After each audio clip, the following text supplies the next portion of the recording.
Dalawa mga baby. Yes. Sir. Hello po. Magandang hapon.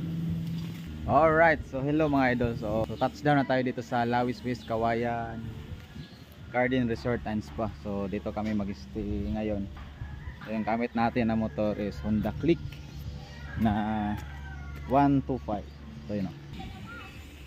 Ito yung gamit natin na motor. So naka-decal siya ng Doro. Yung Doro is ano lang, parang kumbaga sister company siya ng Quick Tire na gulong. So ang nakalagay dito na gulong, yung nakasalpag sa kanya is ito yung hindi pa lumalabas sa market na Quick Tire Velocity. Ito yung sports tire ng Quick Tire. Sobrang kapit niya mga idol. So nasubukan ko ngayon. So wala pa ito sa market, ano pa lang, ongoing pa lang. So maganda yung kanyang performance based sa experience ko papunta dito sa Bulacan. So nandito kami sa Bulacan ngayon. Galing pa kami ng Valenzuela to Bulacan. Ito yung gamit natin, Honda Click. Tapos ito naman yung bagong labas na tambutso. So from made in Thailand din siya mga idol, Namban pipe. So racing muffler siya.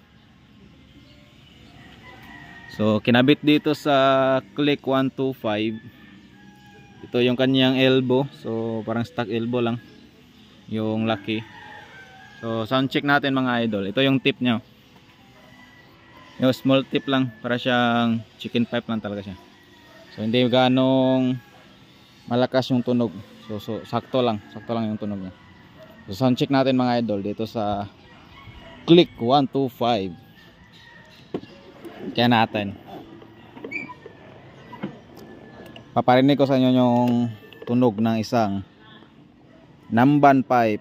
Let's go. Start natin.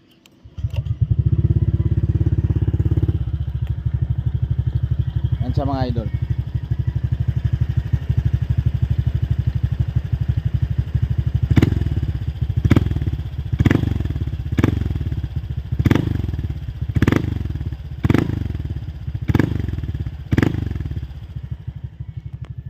Yan yung tunog ng isang Namban pipe na made in Thailand. So coming na din yan sa market. So tinitesting pa lang namin. Alright, no? Hindi siya ganong maingay. Nung katamtaman lang yung kanyang tunog. Malutong. Alright.